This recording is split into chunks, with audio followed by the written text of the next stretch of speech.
This is 99% Invisible. I'm Roman Mars. In a valley in central Slovenia, there's a giant limestone cave called Pekel, which means hell in Slovene. If you look hard at the rocks above the entrance, you can just make out the shape of the devil, which is one explanation for how the cave got its name. That is British expat and 99PI's Slovenia correspondent, Will Aspinall. I recently met up with Andrej Kapler from the Slovenian National Institute of Biology. Andrej studies the ecology of caves, and today he is taking me spelunking. I'm not naturally inclined to go into caves. Is it safe? It's completely safe.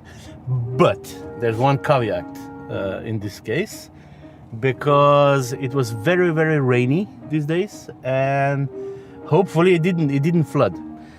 But if it did flood, then we're in trouble. Okay, we're in the cave. The cave is narrow, only about a metre wide in places, but it's like 15 metres high. It's a chasm, and it's flooded. Oh, it's beautiful. Yeah, it is, but wet. You aren't scared of caves? Never was. Actually, I'm more comfortable in a cave than with people. Andrej and I are not exploring a cave called Hell just for fun. We're on a mission to catch an elusive insect that Andrej studies. A week earlier, he left 7 traps inside the cave and baited them with a special recipe. It is a nice mixture of beef liver, fish and gorgonzola. You put them in a vase and marinate them for a few days on sun. Absolutely disgusting. I'm trying to like these creatures. Oh, it's easy. They're beautiful. The beautiful creature that we are looking for has only been found in 5 caves in the north of Slovenia. It's in a group of 51 known beetles called Anophthalmus, Greek for without eyes. These are not very big beetles. Nothing special about them. More or less all look the same. So nothing special about as a beetle. Just the name is special. The beetle is notorious because it is named after, arguably, the worst human being in history. We are hunting for Anophthalmus hitleri, more commonly known as Hitler's beetle. Despite living in complete darkness in a handful of caves in a tiny Central European country, this unremarkable insect is getting a lot of unwelcome attention right now. Hitler's beetle is at the center of a fierce debate raging in the usually polite worlds of botany and zoology.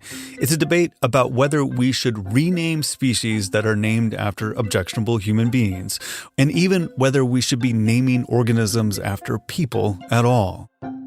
Plants and animals have no say over what we humans call them, but it turns out a controversial scientific name can profoundly impact how a species fares in the real world. The practice of naming species after humans goes back to the 18th century, and a man named Carl Linnaeus. Linnaeus was a really interesting character. So he was a Swedish botanist. Sandy Knapp is also a botanist and the author of In the Name of Plants, Remarkable Plants and the Extraordinary People Behind Their Names. He was a Swedish doctor, actually, because in the 18th century, which is when Linnaeus lived, medicine was entirely based on plants. He was also incredibly arrogant, and he was convinced that he could just completely reform how we understood nature. Today, his arrogance seems justified because he more or less met that lofty goal. Linnaeus found order in the chaos of the natural world by creating a new framework for naming and categorizing every known animal and plant. Before Linnaeus, the names of organisms were really more like sentences. So it would be a thing like, this is the plant that has white flowers with yellow bits in the middle and leaves which are slightly incised at the edges. So that would be the name of the plant. Linnaeus knew this was really cumbersome, and so he came up with a simpler naming convention. He gave every plant and animal a 2-word name in either Latin or ancient Greek. To take a well-known example, Linnaeus called human beings Homo sapiens. The first word, homo, meaning man, is a broad category, the genus. And then sapiens, which means wise or thinking, is the specific name, or the species. Together, the genus and species are combined to create a scientific name that's both unique and easy to remember. This became Linnaeus's binomial system, and over time, this concise piece of information design was picked up by scientists all across Europe. And I think it took off because essentially it replicates the noun-adjective construction of things that we have in most languages. We have bicycles, which is the genus, and we have red bicycles and green bicycles and golden bicycles and little bicycles. But it wasn't inevitable that Linnaeus's binomial system would become the standard. At the time, there were lots of weird and, frankly, confusing alternatives. My favorite is one that was published in, about 1760 by someone called Bergeret in France. In Bergeret's system, each letter of a plant's name corresponded to some aspect of its biology. The idea was that the name could communicate important information about the species, but it looked like a jumble of seemingly random letters. The name of the plant was the combination of those letters, so it was B, R, Q, X, W. You know, I just love it when the BRQXWs are flowering in the spring. Is that easier to remember than Atropa belladonna for the deadly nightshade? And you can see why Linnaeus' system caught on. Linnaeus was also a brilliant teacher, and at Uppsala University just north of Stockholm, he inspired the brightest and bravest young men to go out and explore the natural world. They were called his apostles, but these were his students who basically went out. He sent them out around the world to collect plants in different parts of the world because at that time that was beginning to become possible.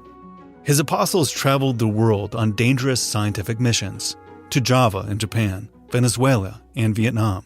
Many of them lost their lives to tropical diseases, and Linnaeus decided to honor their contributions to science by naming organisms after them.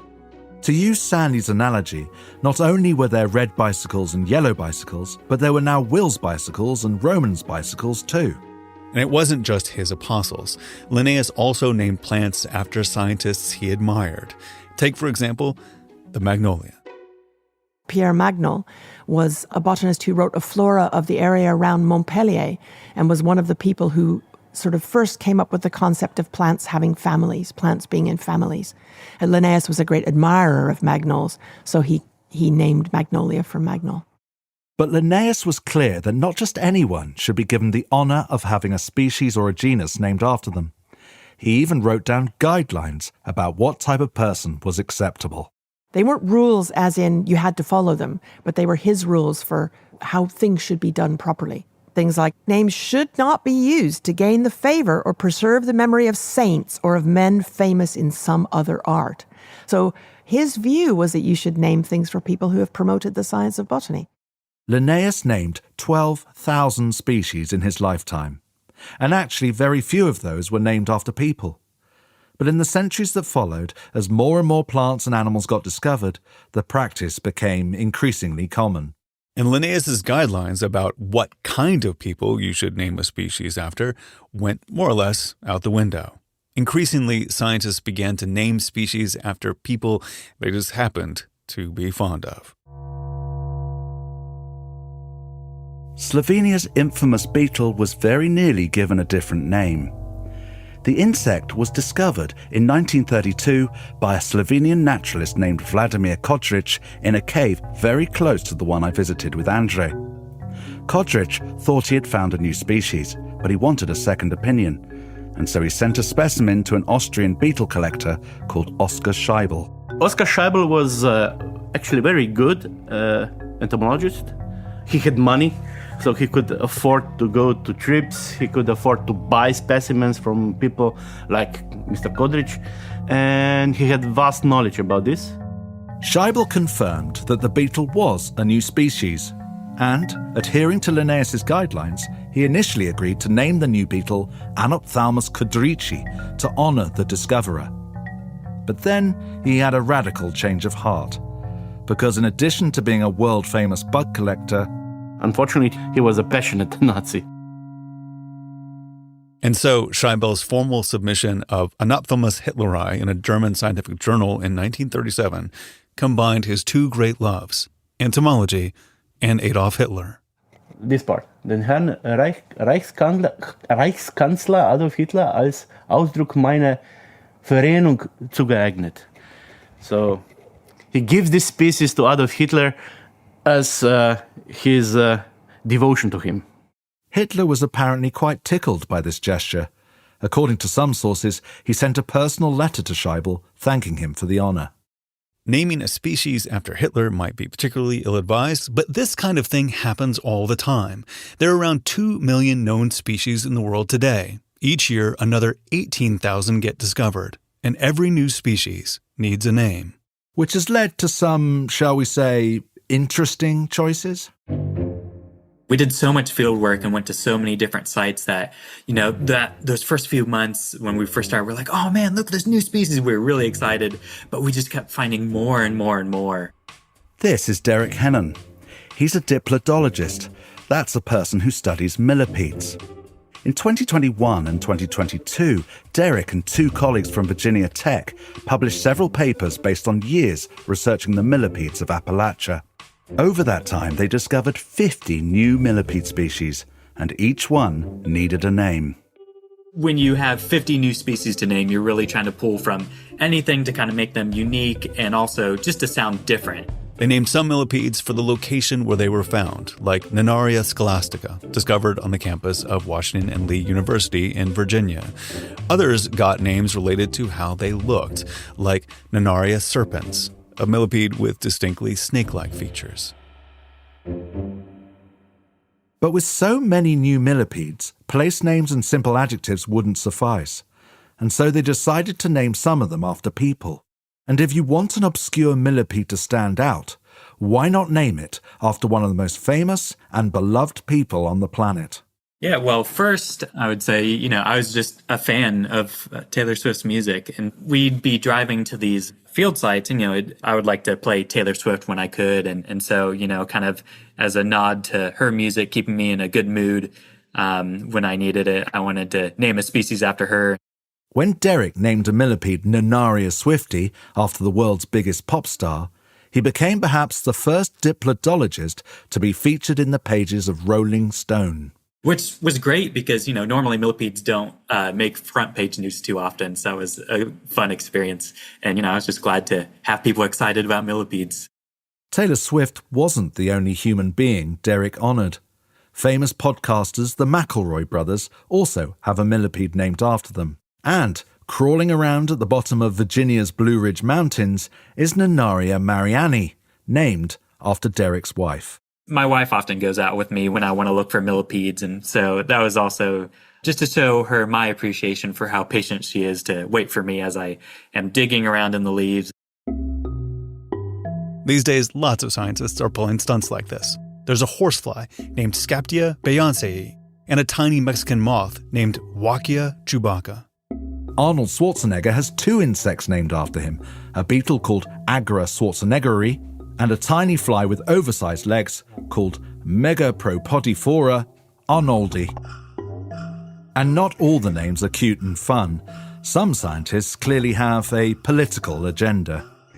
In 2005, entomologists Kelly Miller and Quentin Wheeler named a trio of slime mold beetles after Bush, Cheney, and Rumsfeld. Announced at the height of the Iraq War, it seemed like a subversive act. People thought they're slime mold beetles. He must be kind of making a joke about how awful these people are. No. Quentin was a great admirer of the Republican administration at the time. And so he named those beetles to honor those men. My first instinct was that these names were mostly harmless.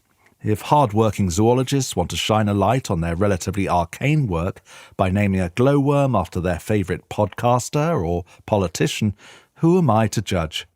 But sometimes a name is so loaded that it can cause very real problems for the unfortunate creature.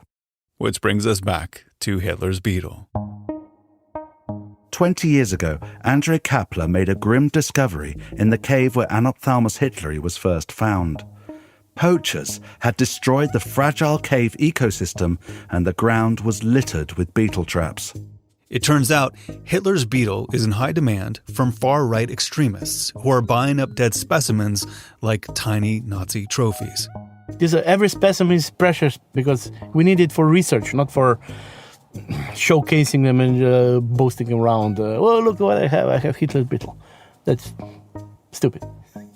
Preserved insects have been pillaged from museums in Germany, and in December 2023, the New York Times reported that specimens of Hitler's beetle were going for as much as $2,000. Andrei believes that's a huge exaggeration and the real price is a fraction of that. But the poaching is definitely real. In 2004, the Slovenian government introduced a law to protect underground creatures like Anophthalmus hitleri, and the original cave was closed to the public. And while it's unlikely that Hitler's beetle will get poached to extinction by neo-Nazis, it's clear that the insect's terrible name is not making it any safer. Okay, now the moment of truth. Andrei and I are back in the cave called Hell, and we're checking his beetle traps. Okay, this is the first trap. This is the first. Nothing. But sadly, we are striking out. God damn it.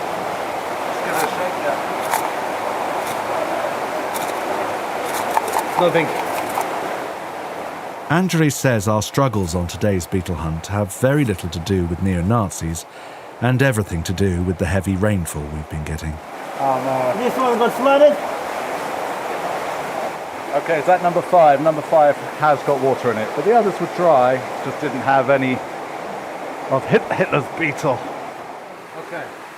This is the last one. The last one. And it's empty. Does that surprise you? No. You have to be extremely patient with the cave beetles.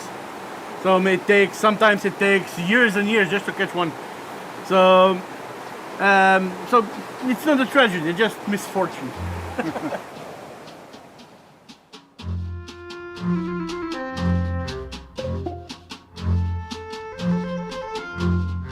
Coming up after the break, should Hitler's beetle get a new name?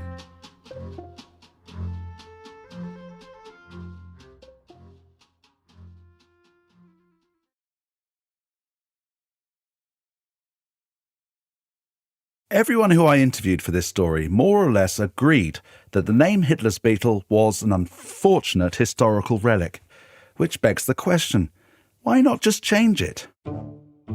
After all, it wouldn't be the first time. Shortly after World War II, Hitler's name was erased from roads and town squares all across Europe and beyond. Residents of Park Boulevard in Yaphank, Long Island, might be blissfully unaware that Nazi sympathizers once named it Adolf Hitler Street. So if we can take Hitler's name off street signs, why can't we remove him from the natural world? It turns out that the international bodies that govern these matters are not big fans of change. The International Commission on Zoological Nomenclature, or ICZN, are responsible for the naming of animals. And they say that they have no power to change a name based on how offensive it is, a stance that's been getting a lot of heat in recent years.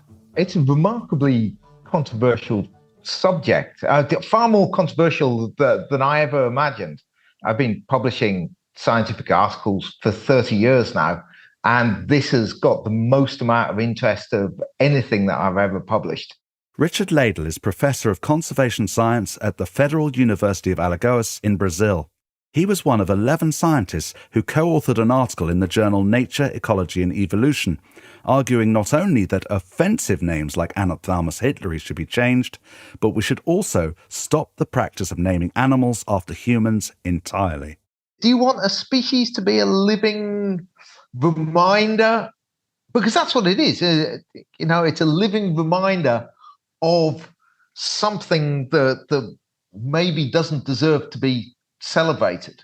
Richard's main contribution to the paper was to provide some startling data. In Africa alone, a quarter of all vertebrates are named after people. And a large portion of these people are white British men and women from the 19th and early 20th centuries. Europe's grim legacy still grows, walks, flies and swims in the habitats of these once colonised lands. I remember going to London Zoo and seeing Lady Amherst's pheasant, which is just the most amazing looking bird. And it's from China. You know, it could be the symbol of China. It's that amazing. It's it's one of the most beautiful birds in the world, named after a posh Englishwoman. To Richard, the morality of this is pretty clear, but before the paper had even gone out, he was already getting the sense that not everyone in the scientific community agreed with him. One of the heads of his institution even urged him not to publish. At which time I started to panic, because then I realised that the was really going to hit the fan. When the article finally came out in March 2023, many of his peers were outraged. I was totally stunned how passionate some taxonomists were against this idea. The main argument against Richard's proposal is maintaining scientific continuity. Right now, the ICZN will only change names if further research causes the status of an animal to be revised from, say, a subspecies to a full species. They're conservative about change because they don't want to disrupt the chain of scientific knowledge that goes all the way back to Linnaeus. For Richard, that feels like an excuse for inaction. He says that too often, scientists regard themselves as being above politics. The fundamental aspect of this, that naming something is a political act. And, you know, pretending that it isn't is not particularly intellectually honest. And for any political act, we need to think about the potential consequences, not just now, but in the future. At the very least, Richard thinks scientists should challenge themselves to get more creative and specific when naming new species. If you have to name 200 new species, that's difficult. Yeah, but it's not that difficult. Get a map out. There are ways to do this. Crowdsource it. Use local words. Use local landmarks. There's countless possibilities. Richard is not short of ideas, and throughout our lively Zoom call, I have to say he made a convincing advocate for change. Yeah, I really feel we ought to give a bit more respect to nature, and especially when we're naming it. But botanist Sandy Knapp is not totally convinced by Richard Ladle's proposal. She believes that changing all the species that are named after people would be a monumental undertaking. There are thousands of names of things that are named for people. Thousands and thousands. And it's not like there's one master spreadsheet that you can just edit one time and be done with. Sandy says that going through and trying to change all those names in the countless places they appear would be extremely time-consuming and an unnecessary distraction from much more pressing concerns. Time is a resource, and there's way more important things to do than changing all the names. I mean, we're in the middle of a planetary emergency and a biodiversity crisis, and so do we want to find out more about biodiversity and how to preserve it and restore it, or do we want to spend our time changing the names of things? To me, that's the choice. Currently, the ICZN have no appetite for taxonomical revolution, but the ICN, or the International Code of Nomenclature for Algae, Fungi, and Plants, has recently removed some offensive names. And although she isn't a fan of Richard's radical proposal, Sandy Knapp proudly officiated those changes at the 2024 International Botanical Congress in Madrid. And one of the proposals that was voted in is to take all of the species names, which are based on the epithet Kafra. Kafra is derived from a word that is a racial slur in South Africa. And that, for me, is actually important to recognize that that's something that needs to be changed. It's very, very offensive. It's offensive to a group of people. All of those names were changed. We take the C away, and they become Afra. To do this, the Congress exploited a loophole that allows scientific names to be corrected if they are misspelled. It gave delegates an opportunity to vote for this one specific change without committing to some groundbreaking new position on naming more broadly. Everyone was very respectful. You know, well, if they weren't respectful, I would have kicked them out. But they were very respectful. And then I ran it as a secret ballot. So you just wrote yes or no on your bit of paper and put it in a box, and then it was counted. And it was 63%. It was an historic moment. For the first time since Linnaeus came up with his binomial system, the offensive names of more than 200 plants, fungi, and algae were changed. As for Anophthalmus hitleri, I was surprised to learn that Andrei is actually not all that concerned about the name. It's just a name for me. For me, it's important what kind of animal it is, where it lives, what it does, what it is, its position in ecology, and everything. Andrei was more interested in the beetle itself. I wasn't able to see one alive, but he had some dead Anophthalmus hitleri specimens he wanted to show me at his lab in Ljubljana, the Slovenian capital. Inside, he pointed to 5 tiny insects pinned neatly in a row, the colour of aged bronze. So if you can see, it's a small, unremarkable, nothing to see actually. Just a small beetle. Some people say, oh, it's just an ant, but it's not. It's a beetle. Under a microscope, it was possible to see their slender, almost elegant features. Andrei says that the beetle evolved after an ancient ice age when living above ground became impossible. They couldn't live anymore in the soil, in the gravel or whatever, so they moved underneath. And looking at this creature close up, you can appreciate how it evolved to suit a life in perpetual darkness. If you live in a cave, you don't need ice. Is just waste of energy to produce ice, and they don't have pigment. They're all the color of them is brownish yellow. Hitler's beetle escaped from the worst conditions nature could throw at it. It adapted and thrived in a new underground environment where it lived out the next 2 million years. That's amazing. So 2 million years of life, and then in the last less than 100 years, it's named after the worst human in history. Yeah. Well, it's not its fault.